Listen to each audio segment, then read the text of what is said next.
بسم اللہ الرحمن الرحیم۔ اللہم صلی علی سیدنا و مولانا محمد النبی الامی وآلہ و صحابہ بارک وسلم صلاۃ و سلاما علیک یا رسول اللہ صلی اللہ علیہ وسلم۔ اللہم صلی علی سیدنا و مولانا محمد النبی الامی وآلہ و صحابہ بارک وسلم صلاۃ و سلاما۔ میں سید نعیم الدین اور یہ میرا چینل بھی ہے سید نعیم الدین سدا بہار باتیں۔ تم حسین کے لیے روتے ہو، میں تم پر تب راضی ہوتا کہ تم حسین کو میرے پاس زندہ لے آتے۔ یزید بول رہا ہے نا جی کون بول رہا ہے؟ یزید بول رہا ہے۔ حسین پر روتے ہو، میں تم پر تب راضی ہوتا کہ تم حسین کو میرے پاس زندہ لے آتے، میں ان سے کسی شرط پر صلح کر لیتا۔ لعنت ہو ابن زیاد پر جس نے اہل بیت پر زیادتی کی ہے۔ بولیے۔ اس کے بعد یزید لگاتار امام زین العابدین کو اپنے ساتھ کھانا کھلاتا رہا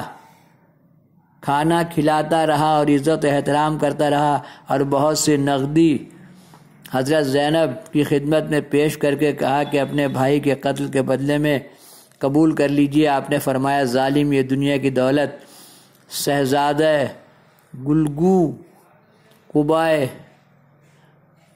راقب دوست مصطفیٰ صلی اللہ علیہ وسلم کا بدلہ بناتا ہے، میں ایسی دولت کو ٹھوکر مارتی ہوں۔ مدینہ شریف کو واپسی۔ آخر یزید سب جا کے یزید کے گھر میں رہے نا،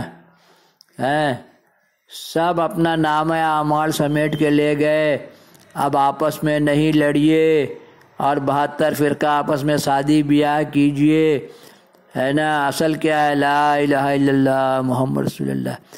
سب 72 فرقہ کلمہ پڑھتا ہے، جو کلمہ نہیں پڑھتا وہ مسلمان ہی نہیں ہے۔ اسی لیے نہ سمجھو گے تو مٹ جاؤ گے ہندی مسلمانوں، تمہاری داستان تک بھی نہ ہوگی داستان ہوگی۔ کیا حکمت تھا اللہ تعالیٰ کا، اللہ ہی جانتا ہے۔ اب دیکھیے سب یزید کے گھر میں جا کے رہے۔ یزید کیسے کھلاتا پلاتا زین العابدین کو؟ سب ایک کے خاندان اپنا کپڑا کھولے خود ننگا ہو جائے، ہے نا، اپنے آپ کو ننگا کرنے۔ دنیا میں یہ واقعہ کربلا لے کے ہم لوگ ننگا ہو رہے ہیں۔ اسی لیے جو جیسے مناتا ہے اس کو منانے دو، اور بگاڑ پیدا کرو گے تو آپ سب پکڑیں گے گردن قبر میں جب پہنچو گے تو۔ مدینہ کو واپسی۔ آخر یزید نے نعمان بن بشیر کو 5000 سوار دے کر قافلے کو واپس کر دیا۔ لٹا ہوا کاروان محمدی جب واپس کربلا کے میدان کے قریب پہنچا تو عجب منظر دیکھا۔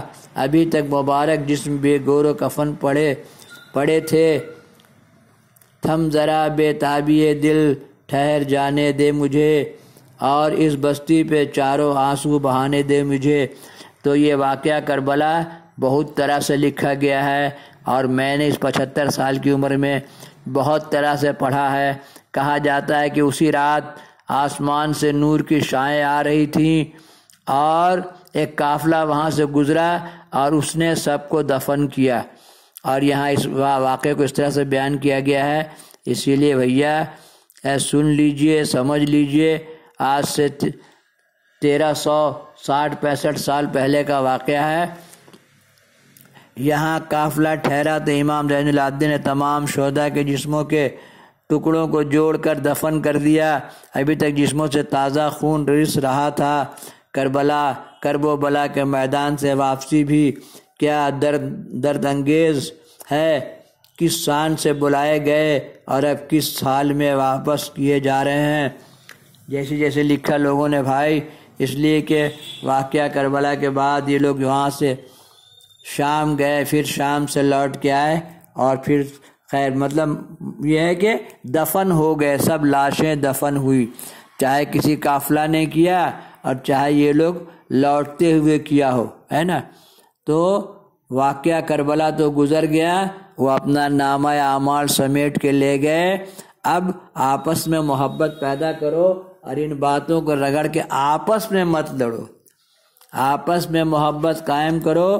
لا الہ الا اللہ محمد رسول اللہ کی بنیاد پر محبت قائم کرو بھائی، لا الہ الا، اور آپس میں شادی بیاہ کرو، کسی سے پیار ہو جائے تو ان لوگ کا آپس میں شادی کر دو، اس کے بعد وہ درگاہ جائے، چاہے خانقاہ جائے، چاہے روڈ فاتحہ کرے، چاہے گھوڑا دوڑائے، چاہے ماتم کرے، ہے نا۔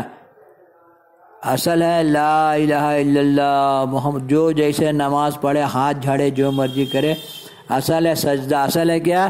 یا اللہ مجھے بخش دے، یا اللہ مجھے بخش دے، یا اللہ۔